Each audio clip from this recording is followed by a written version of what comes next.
अस्सलाम वालेकुम फ्रेंड्स, कैसे हैं आप सब। अल्लाह ताला से दुआ है कि आप सब खैरियत से हों। चैनल पर जो लोग नए हैं तो प्लीज़ सब्सक्राइब जरूर कर लीजिएगा और मेरे सब्सक्राइबर्स का हमेशा की तरह बहुत बहुत शुक्रिया। फ्रेंड्स, सितारा यासीन के घर में मिलाद था और सितारा यासीन ने अपनी सौतन को इनवाइट नहीं किया। इसके ऊपर हेटर्स ने बहुत सारी बातें की।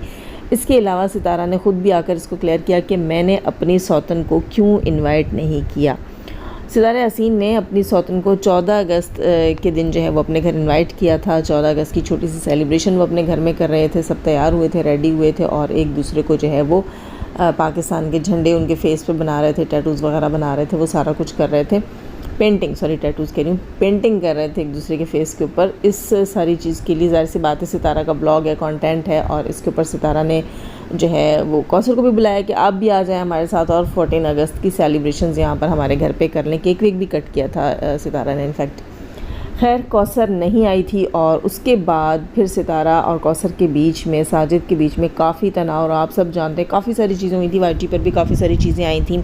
आई थिंक सितारा का एक दिन जो है 1 या 2 दिन व्लॉग भी नहीं आया था, ऐसा कुछ था। और सितारा के रिश्तेदारों ने और सब ने इस चीज़ का बड़ा फ़ायदा भी उठाया था। किसी ने आकर क्या यहाँ पर लोगों को मिसलीड किया, किसी ने क्या किया। खैर, इस सारी चीज़ को लेकर सितारा ये समझ गई कि उसने अब अपनी सौतन को अपने घर की किसी चीज़ में इनविटेशन नहीं देना है, ज़्यादा इन्वॉल्व नहीं करना है, नहीं घुसाना। इवन सितारा जो है वो अपना जो बिज़नेस स्टार्ट करने वाली है, इस बिज़नेस से रिलेटेड भी उसको उसके हस्बैंड ने कहा कि इस बिज़नेस में मेरी बीवी को भी शामिल कर लो। मतलब मेरी बीवी कह रही, सॉरी, दूसरी बीवी मतलब सेकंड वाइफ को भी शामिल कर लो, अपनी सौतन को भी शामिल कर लो। तो सितारा यासीन ने उससे भी मना कर दिया। अच्छा, उसके बाद जो है वो सितारा यासीन ने अब जब मिलाद शरीफ रखा अपने घर पे, तो सितारा ने क्या किया है कि अपनी सौतन कौसर को इनवाइट ही नहीं किया, सिरे से बुलाया ही नहीं। इसलिए नहीं बुलाया, सितारा ने कहा कि मैंने इसलिए नहीं बुलाया कि जब मैं उन्हें बुलाती हूँ और वो नहीं आती हैं तो मुझे तकलीफ़ होती है कि मैं भाई रिस्पेक्ट दे रही हूँ और मैं सबको साथ लेकर चल रही हूँ, मैं सबके लिए सब कुछ कर रही हूँ, लेकिन मेरे साथ जो हो रहा है वो सही नहीं हो रहा। बदले में मुझे अपनी मर्ज़ी दिखाई जाती है कि जब हमारा जो दिल करेगा हम वो करेंगे, जब हमारा मूड होगा तो हम आएंगे, जब नहीं होगा तो नहीं आएंगे। खैर, सितारा ने क्या किया कि ईद मिलादुन्नबी की सेलिब्रेशन जो अपने घर में की, उसमें सिरे से अपनी सौतन को बुलाया ही नहीं, बल्कि खाना जो है वो पैक करके भिजवा दिया। अच्छा, सितारा ने खाना पैक करके भिजवा दिया, इसको लेकर भी बातें हो रही हैं कि सितारा ने फिर खाना क्यों भिजवाया। सितारा ने खाना नहीं भिजवाया होता, साजिद भाई जो है वो कौसर के लिए खाना ले जाना नहीं भूलते जब घर में कुछ अच्छा बनता है। लेकिन इस बार जब साजिद भाई ने जो है वो कौसर के लिए मिलाद का खाना, सितारा ने ख़ुद भी घर पे कुछ बनाया था, कुछ देगें वगैरह भी मंगवाई थी, मोहल्ले में बांटा, सबको दिया, तो कौसर के लिए भी भेजा। लेकिन कौसर ने वो खाना लेने से इनकार कर दिया और मेरा ख्याल है खाना जो है वो दूसरे दिन वापस भेज दिया। यहाँ सितारा का कहना ये था कि कोई कुछ भी करे, मैंने अब अपने लिए जीना शुरू किया। ये बात मुझे उसकी अच्छी लगी। उसने कहा कि पहले मैं सबको खुश रखने की कोशिश करती थी कि मेरी सौतन मुझसे खुश हो जाए, मेरे रिश्तेदार मुझसे खुश हो जाएं और सब मेरे से खुश हों, मेरा हस्बैंड मुझसे खुश हो, लेकिन मैं नहीं कर सकी, मैं इस चीज़ में कामयाब नहीं हो सकी।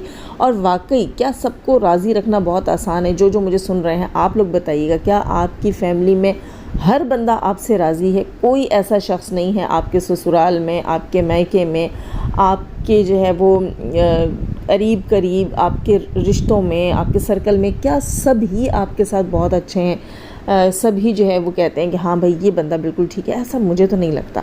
कि ज़िंदगी में कुछ लोग ऐसे होते हैं। हालांकि सितारा तो एक कंट्रोवर्शियल पर्सनालिटी बन चुकी है, यूट्यूब की वजह से तो और ज़्यादा बेचारी कंट्रोवर्शियल हो गई है। लेकिन हमारी और आपकी लाइफ अगर देखी जाए, आम घरेलू वाइफ के हिसाब से, हाउस वाइफ के हिसाब से लाइफ देखी जाए, जहाँ हमारी जॉब्स भी ना हों। एक तो होता है ना कि चलो हम जॉब करते हैं तो हमारे उस हिसाब से जो है वो नहीं बनती कुछ लोगों के साथ। हमारे कोलीग्स ऐसे भी होते हैं जो हमें पसंद नहीं करते, किसी को हमारा डेजिग्नेशन चाहिए होता है, किसी को जो है हमसे ज़्यादा अप्रिसिएशन चाहिए होती है, ठीक है। कोई जो वो हार्ड वर्कर नहीं होता और फिर हम उसकी आंखों में चुभ रहे होते हैं कि ये भी ऐसा ही होता, तो फिर वहाँ तो चलो बन जाती हैं चीज़ें। लेकिन फैमिली में, रिश्तेदारों में, पुराने दोस्तों में या लोकेलिटी की ख़वातीन में, सोसाइटी की जो है वो आस पड़ोस की औरतों में इस किस्म की जो चीज़ें होती हैं, क्या वो सब हमेशा जो है सफल रहते हैं अपनी सारी चीज़ों में? कहीं ना कहीं कोई ना कोई चीज़ ऐसी ज़रूर होती है हम आम लोगों की लाइफ में भी। तो सितारा को इसके लिए मैं यही कहूँगी कि हाँ, आपने अच्छा डिसीजन लिया। सितारा को तकरीबन 2-2.5 साल से उसकी तमाम ऑडियंस यही कह रही थी कि अपने लिए जियो, अपने लिए करो, कौसर के लिए करना, कौसर को खुश करने की कोशिश करना वो बिल्कुल छोड़ दो। सितारा जो है उसे अपने घर में घुसाना, घर में जगह देना, वैल्यू देना, गिफ्ट्स लाना, ब्रांड्स से उसके लिए शॉपिंग करना और उसने जा के चेंज करवाना, सब कुछ करना, अच्छे से अच्छा हॉस्पिटल में उसकी डिलीवरी जो है उसके वो करवाना, सब कुछ, उसके बच्चे की केयर करना, सब कुछ सितारा ने किया। वो खुश नहीं है और सितारा ने अब कहा कि अब मुझे किसी के पीछे पीछे नहीं फिरना है, मुझे अपने लिए खुद जीना है। और सितारा ने कहा सिवाय साजिद के, क्योंकि साजिद के पीछे पीछे फिरना मेरी मजबूरी है, वो मेरे बच्चों का बाप है, मैं उसको नहीं छोड़ सकती। ज़ाहिर सी बात है, जब सितारा ने अपने बच्चों के लिए अपने हस्बैंड से रिश्ता नहीं तोड़ा है तो फिर वो अपने बच्चों के लिए ही अपने हस्बैंड को हाथ से जाने नहीं दे सकती।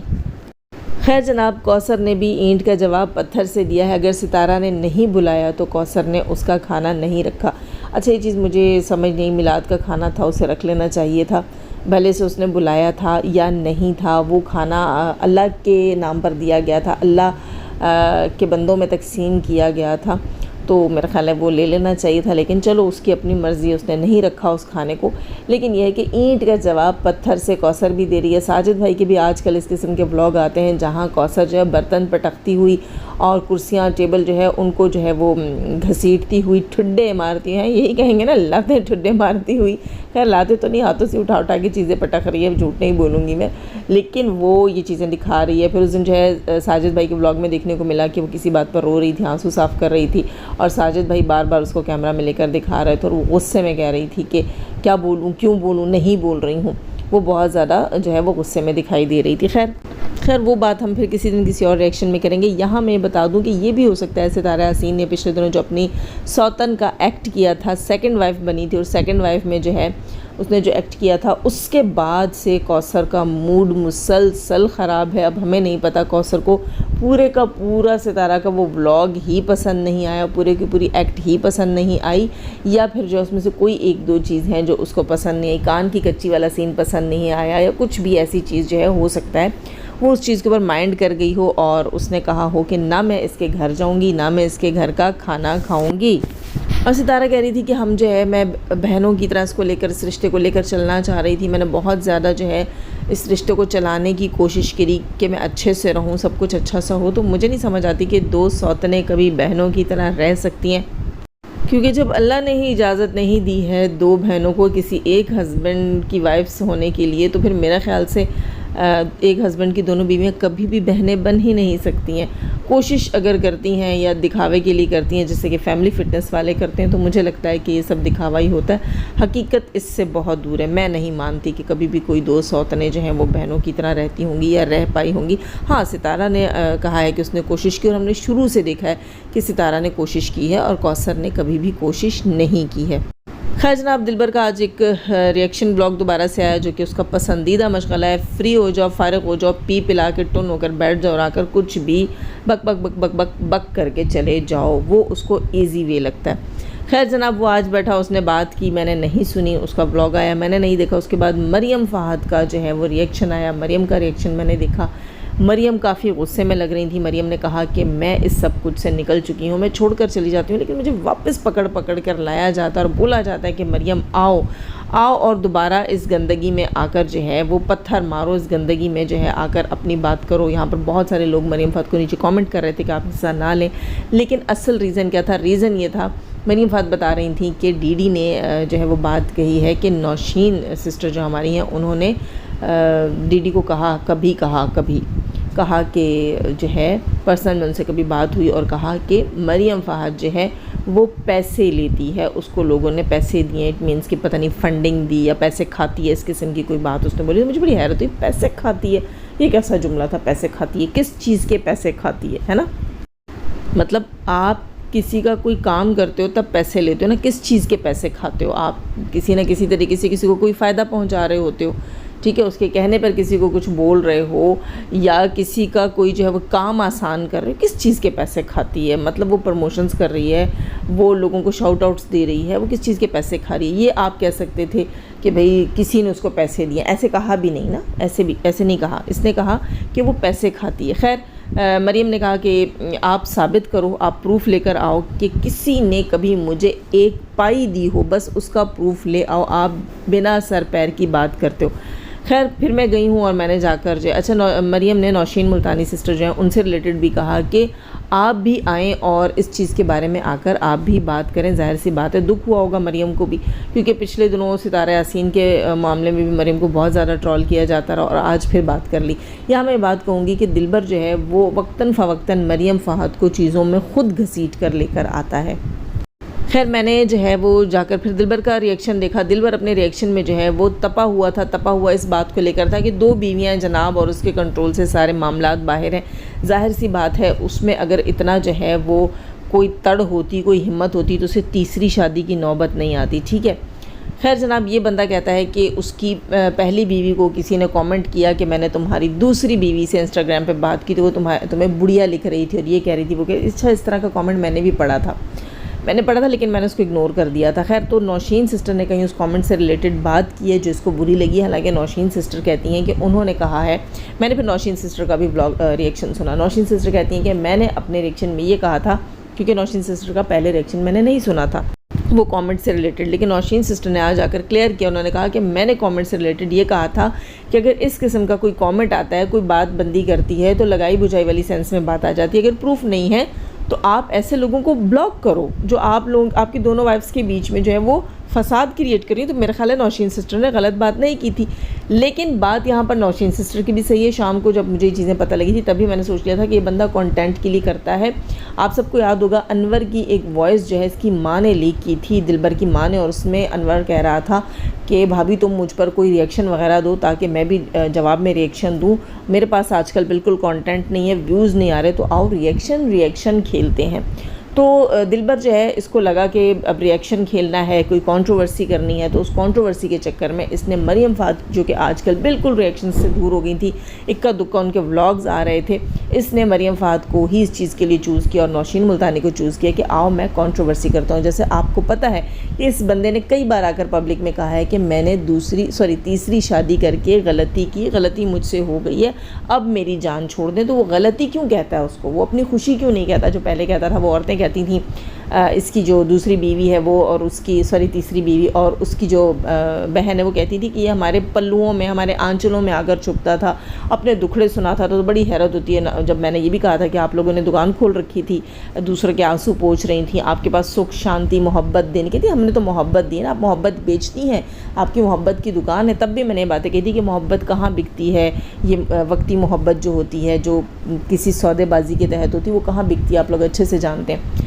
खैर ये बंदा ये सब कुछ इसलिए कर रहा था क्योंकि ये कंट्रोवर्सी करना चाहता था। इसने एक अपनी जो है ना वो दूसरी या तीसरी जो भी शादी है, जैसे कि आजकल शुएब जवेरिया कर रहे हैं, इस तरह इसको कंटेंट लेकर चल रहा था। इसको लग रहा था कि शायद मैं भी वायरल हो जाऊंगा, मैं भी सज्जू बन जाऊंगा या कोई फैमिली फिटनेस टाइप की स्टोरी शुरू कर दूंगा। तो ऐसा कुछ भी नहीं हुआ। इसकी दोनों बीवियाँ तो इसके कंट्रोल से बिल्कुल बाहर हैं और ये वायरल नहीं हुआ, इसलिए आकर पब्लिक में कहता है कि मैंने गलती की है, मैंने गलती कर ली, अब मुझे माफ़ कर दें। ठीक है, ये खुद पब्लिक में आकर कहता है कि गलत है। कहने का मकसद ये था इन बातों का कि ये शख्स जो है ये कंट्रोवर्सी के लिए किसी हद तक भी जा सकता है। उसने अपनी बहन पे गंदी बकवासें की हैं, माँ पर की हैं, माँ को नहीं माफ़ किया है, बाप को नहीं माफ़ किया है, तो फिर बाकी किस खेत की मूली हो गई कोई और, है ना, कि वो किसी और को माफ़ करेगा। तो इसने कंट्रोवर्सी की, इसने सोचा कि मरियम फ़हद जो है वो अब आ नहीं रही है इस चीज़ के अंदर और नौशीन जो है उसको लोग जो है आजकल बैठकर ट्रोल कर रहे हैं, तो मैं भी क्यों ना अपना हिस्सा डालूं। और ये बात उसने बोली भी, उसने आकर नौशीन के लिए कहा भी अपने रिएक्शन में कि तुम्हें तो वैसे भी आजकल लोग ट्रोल कर रहे हैं, तुम्हारी बजा रहे हैं, तो क्यों ना मैं भी अपना हिस्सा डालूँ। लेकिन एक चीज़ मुझे समझ नहीं आई, जहाँ ये बैठकर उस औरत से रिलेटेड कह रहा था या नौशीन से ही चलो ये कह रहा था कि आपके पास प्रूफ थे, वॉइस आपके पास थी, सबूत आपके पास थे, आपने कैसे आकर इस टॉपिक पे बात की। इट मीन्स कि इसने नौशीन सिस्टर का सिर्फ थंबनेल देखा और आकर उनके ऊपर बात कर दी और हकीकत इसको भी पता नहीं थी। खैर इसने नौशीन सिस्टर से सबूत मांगे हैं और जब इससे नौशीन सिस्टर ने सबूत मांगे हैं, इसके रिएक्शन के बदले में नौशीन सिस्टर ने रिएक्शन दिया और नौशीन सिस्टर ने इसकी खूब बजाई, खूब धुलाई की, बहुत ही मज़े का रिएक्शन लगा मुझे सब नौशीन सिस्टर का। उन्होंने इसकी खूब बजाई, खूब धुलाई की और साथ में कहा कि सबूत भी लाओ। तो इसने कम्युनिटी चिपका दी जहाँ पर फिर इसने नौशीन सिस्टर को टारगेट किया और कहा कि जो लोग तुम्हारी बजाते हैं वहाँ तो तुम बोल नहीं सकती हो, ताली बजाते हैं, साथ तालियाँ ठोकते हैं और जो है वो तुम वहाँ तो बोल नहीं सकते हो। अब आप मुझे बताएं, एक बंदी है, अगर उसके व्यूज़ नहीं आ रहे, ठीक है, और वो 150, 200, वो 50, 60 ऐसे व्यूज़ लेकर बैठी हुई है और वो रोज़ आपको ट्रोल कर रही है, वो बेचारी इसलिए कर रही होती है कि उसको भी कोई देखे और सुने, ठीक है। जब आप खुद जाकर उसे नहीं देखते, मेरे जैसा बंदा जाकर नहीं देखता, उसको नहीं सुनता, ठीक है, नौशीन सिस्टर भी नहीं सुनती होगी, तो फिर कोई किसी को उसको जाकर क्यों रिप्लाई करेगा? और नीड ही नहीं है ना रिप्लाई करने की, मेरे ख्याल से तो नहीं है ज़रूरी रिप्लाई करना। आप अपने काम से काम रख रहे हैं और वो कहते हैं ना कि आपका काम ही अगर बोल रहा है और आपका काम ही अगर अगले से पच नहीं रहा है तो फिर ये काफ़ी है कि आप अपना काम ही करते रहें। खैर जनाब, तो ये बंदा जो है ये नौशीन सिस्टर से तो कह रहा था कि सबूत लेकर आओ, लेकिन मरियम फ़हद ने जब इससे सबूत मांगा तो इसके पास कोई सबूत नहीं था। और बात यहीं पता चल जाती है कि वो झूठ बोल रहा था, वरना वो उस कम्युनिटी की लगाने की जगह सबूत चिपका देता है ना। साथ ही साथ ये भी कहूँगी कि उसने अपने रिएक्शन में कहा कि क्यों ना मैं भी अपना हिस्सा डालूं। इसका मतलब ये था कि मैं भी बहती गंगा में हाथ धो लूँ, मैं भी इस कंट्रोवर्सी में शामिल हो जाऊं, भले वो सच था, झूठ था, जो भी था, मतलब मैं हिस्सा ले लूँ, कुछ एक चीज़ मैं भी क्रिएट कर लूँ। अगर वो सच होता तो इसके पास सबूत ना होते? आप बताइए, अगर ये चीज़ सच होती तो इसके पास कोई सबूत होते ना। मैं इस बंदे को, क्योंकि ये आए दिन बिना सर पैर की छोड़ता और बाकी इसने अपनी कोई इज़्ज़त तो छोड़ी नहीं, अल्लाह माफ़ करे। वो धोबी का डैश वाला इसका हिसाब है, दोनों बीवियों के बीच में, बाकी रिश्तेदारों के बीच में, और वाईटी के ऊपर भी इसने धोबी के डैश से ज़्यादा अपने आप को छोड़ा नहीं है। मैं सिर्फ इसको वाईटी की फाफे कुटनी ही कह सकती हूँ, इससे ज़्यादा कुछ नहीं कह सकती। हाँ, नौशीन सिस्टर से रिलेटेड ही कह रहा था कि मैं कुछ कहता हूँ तो केस कर देती हो, बाकियों पे नहीं करती हो। तो जिसको जब जहाँ केस की ज़रूरत होती है वहाँ लोग केस भी कर देते हैं। और नौशीन सिस्टर ने ये भी कहा है कि केस से अभी तुम्हारी जान नहीं छूटी है। इसका मतलब है कि नौशीन सिस्टर जो है वो अपने केस में से हाथ निकाल कर नहीं बैठी हुई हैं। इसने ये भी कहा कि मैं लोगों के बहकावे में आकर नौशीन सिस्टर के ऊपर मैंने बात की और लोगों के बहकावे में आकर मैंने केस भी किया। और नौशीन सिस्टर ने इसकी खूब बजाई और कहा, क्या तुम छुन्ने मुन्ने नन्हे काके हो, 3 बच्चों के तुम बाप हो और 3 तुमने शादियां कर रखी हैं, उसके बाद भी तुम आकर यहाँ कहते हो कि मैं लोगों के बहकावे में आ गया। अच्छी खासी तुम्हारी उम्र है, अच्छी खासी तुमने जो है लोगों की ज़िंदगियाँ बर्बाद की हैं, बच्चों की ज़िंदगियाँ बर्बाद की हैं, उसके बाद भी तुम आकर कहते हो कि मैं लोगों की बातों में आ गया। तुम आज फिर किसकी बातों में आए हो ये भी बताओ। जो आज तुमने हरकत की है और तुमने जो है मरियम फ़हद को दोबारा से बीच में घसीटा और नौशीन सिस्टर को, जिसको 4 दिन पहले तुम कह रहे थे, अच्छा मरियम को कहता था कि नौशीन सही और नौशीन को कहता है कि तुमने मरियम के लिए चीज़ की, तो बिल्कुल फाफे कुटनियों वाली इसकी हरकतें हैं। इसीलिए सितारा यासीन ने इससे किनारा कशी इख्तियार कर ली है। खैर जनाब, प्रूफ किसी के पास नहीं है, लेकिन बहती गंगा में यहाँ सब हाथ धो रहे हैं। आप क्या कहते हैं? अपनी राय का इज़हार कमेंट सेक्शन में ज़रूर कीजिएगा, लाइक कीजिएगा, सब्सक्राइब नहीं कर रखा सब्सक्राइब कीजिएगा। जाने से पहले हमेशा की तरह दुआ, अल्लाह ताला हमें आसानी अता फरमाए, आसानियाँ बांटने की तौफीक अता फरमाए, शैतान सिर्फ मर्दों और औरतों से रखे, हमें, हमारे चैनल, हमारे पैनल, हमारी फैमिली, हमारी कंट्री को महफूज। आमीन सुम आमीन। अपना बहुत सारा ख्याल रखिएगा, अपनी दुआ में मुझे भी याद रखिएगा। अल्लाह हाफिज़।